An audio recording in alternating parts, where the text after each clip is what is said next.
కలియుగ దైవం తిరుమల శ్రీ వెంకటేశ్వర స్వామి. తెలుగువాడు ఎవడు కూడా ఒకసారే నేను తిరుపతికి వెళ్ళాను అనేవాడు తక్కువ, చాలా అరుదు. ఎన్నిసార్లు వెళ్ళినా తనివి తీరని మళ్ళీ మళ్ళీ వెళ్దామనే కోరిక వెంటనే పుట్టే ఒకే ఒక్క పుణ్యక్షేత్రం ఏదైతే ఉందో అది తిరుమల శ్రీ వెంకటేశ్వర స్వామి దర్శనం. ఆ క్షేత్రం, ఆ ఊరు, ఆ గాలి, ఆ పాటలు, ఆ శ్లోకాలు అంతా మనని ఒక వేరే ప్రపంచంలోకి తీసుకెళ్ళిపోతాయి. అందుకనే ఈ వీడియో చేస్తున్నాను. ఎవరెవరైతే మామూలుగా మనం తిరుపతికి వెళ్తామో, తిరుమలకి వెళ్ళి ముందు మన అరేంజ్మెంట్స్ కోసం త్వరగా టికెట్ ఎక్కడ దొరుకుతుంది, అకామిడేషన్ ఎక్కడ దొరుకుతుంది, అది ఎక్కడుంది, దాని కీస్ ఎక్కడ తీసుకోవాలి, కలెక్ట్ చేసుకోవాలి, ముందు అందులోకి ఎలా చెక్-ఇన్ చేయాలి, ఇవంతా ఒక హడావిడి. ఆ హడావిడి అయిపోయాక నెక్స్ట్ రెస్ట్ తీసుకోవడమో, ఏమన్నా తినడమో, లేకపోతే దర్శనానికి మళ్ళీ రెడీ అవ్వడమో చేస్తూ ఉంటాం. పిల్ల పాపలతో వెళ్తే ఆ కష్టాలు వేరే. అలా కాకుండా ఇద్దరు ముగ్గురు ఫ్రెండ్స్ వెళ్తే ఆ సరదా వేరే. సో ప్రతి తెలుగువాడు, మిగిలిన వాళ్ళు కూడా చాలామంది వెళ్తుంటారు, కానీ తెలుగు వారికి కొంగు బంగారం అంటారు ఆయన్ని. మనకి వచ్చే దర్శనం చాలా క్షణాల్లోనే ఉంటుంది. నిమిషాల్లో ఆయన ముందు నిలబడ్డ వాళ్ళు అతి తక్కువ. ఎవరో వివిఐపీలు, మినిస్టర్లు వాళ్ళు ఉంటారేమో, కానీ ఆ భాగ్యం నాకు కూడా దొరికింది. ఒకసారి స్వామివారి ముందు 3 నిమిషాలు నిలబడే భాగ్యం దొరికింది. కానీ అది చాలా అరుదు.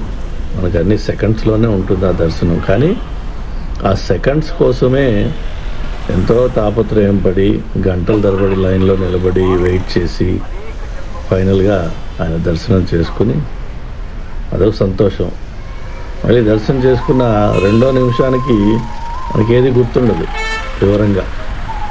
ఆ టైంలో ఒక్కోసారి కళ్ళు మూసుకుంటే అది కూడా అయిపోయింది.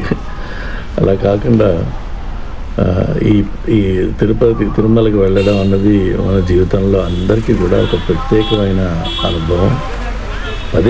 పదే వెళ్ళాలనే కోరిక ఉండే ఒక క్షేత్రం. అలానే స్వామివారి మీద ఒక్కొక్కరికి ఒక్కొక్క రకమైన అనుభవం. ఆయన కరుణ, ఆయన కటాక్షం, ఆయన చేసిన మహిమలు, అక్కడికి వెళ్ళొచ్చినందుకు ఉన్న సంతృప్తి, జీవితంలో మార్పు. ఈ విధంగా నేను రీసెంట్గా ఒక ఎన్ఆర్ఐ దర్శనం, ఇండియాలో ల్యాండ్ అయిన 1 అవర్ లోపు వెంటనే ఇంటికి వెళ్ళి బ్యాగ్స్ సర్దేసుకుని మళ్ళీ ఫ్లైట్ ఎక్కి తిరుపతికి వెళ్ళిపోయాను.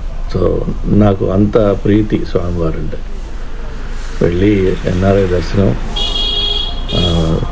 ఇప్పుడు రాష్ట్రం వీళ్ళు చేసిన అరేంజ్మెంట్స్ వల్ల చక్కగా 3 గంటల్లో డిసెంబర్ 27 నాడు నేను దర్శనం చేసుకుని బయటికి రావడం జరిగింది.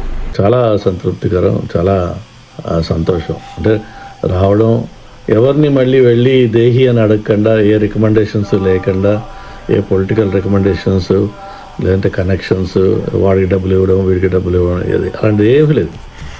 నేను వెళ్ళాను, 1.5 గంట సేపు బయట లైన్లో నిలబడ్డాను. ఎందుకంటే ఎన్ఆర్ఐస్కిను సర్వీస్ మెన్కి ఒక స్పెషల్ క్యూ ఉంది, స్పెషల్ దర్శనం ఏరియాలో. అక్కడ మనం ఫామ్ ఫిలప్ చేసి డీటెయిల్స్ వెరిఫై చేయించుకుంటే లోపలికి వెళ్ళి 1.5 అవర్స్ వెయిట్ చేయించారు. సో మొత్తానికి 3 అవర్స్ అయ్యింది. దర్శనం ఒకసారి వదిలిన తర్వాత ప్రాబబ్లీ 30 నిమిషాల్లో దర్శనం అయిపోయింది. సో అబౌట్ 4 అవర్స్ లోపు end to end process complete చేసుకుని మళ్ళీ హాయిగా కిందకి వచ్చి అక్కడ భోజనం చేశాను అనమాట. సో ఈ వీడియో నేను మీ అందరి కోసం ఎందుకు చేశానంటే, ఇది కాంపిలేషన్, ఇది 2-3 ముక్కలు కలిసి ఒకటిగా జాయిన్ చేసింది. ఏంటంటే తిరుమలలో మనం జనరల్గా ఆ రోడ్లు అవన్నీ తిరగడం చాలా తక్కువ ఉంటుంది. ఒకసారి రూమ్లోకి వెళ్ళిపోతే రూమ్లో ఉంటాము, లేకపోతే గుడికి వెళ్ళి దర్శనం చేసుకుంటాము. మహా అయితే మాడ వీధిలో కొద్దిగా నడుస్తామేమో అంతే తప్ప మన కారు నుంచి గుడికి వెళ్ళడం, మళ్ళీ గుడి నుంచి కారుకి వెళ్ళడం, లేకపోతే ఆ ప్రసాదం కోసం అటుపక్కకి వెళ్ళడం, ఇవే ఉంటాయి. అసలు తిరుమల అనే ఊరిని సంతోషంగా సరదాగా క్యాజువల్గా వాక్ ఎట్లాగో వెళ్ళలేము, కానీ అసలు ఊరిని చూడడం కూడా చాలా తక్కువ చేస్తాం మనం. దానికోసమని ఈ వీడియో చేశాను. ఎందుకంటే తిరుమలని కూడా ఒకసారి ఈ విధంగా కొంత ప్రత్యేకంగా మామూలుగా ఏదో కెమెరా తీసుకుని తిరిగే బదులు ఒక డ్రోన్ టైప్ ఎఫెక్ట్ తోటి కొద్దిగా పైనుంచి అండ్ వాతావరణాన్ని కానీ రోడ్లు కానీ పాతకాలపు తెలుగు సినిమాల్లో మాత్రమే కనిపించే కొన్ని బిల్డింగ్స్ ఉంటాయి ఇక్కడ. ఇప్పుడు ఇవాళ రేపు ఎవరు అలాంటివి కన్స్ట్రక్ట్ చేయట్లేదు. సో చక్కటి మెమరీస్ మీరు కూడా ఈ వీడియో చూసి మీ సొంత అనుభవాలు రికలెక్ట్ చేసుకుని మీరు సంతోషపడతారన్న ఉద్దేశంతో పెట్టిన వీడియో ఇది. ఓకే. ఓం శ్రీ వెంకటేశాయ నమః.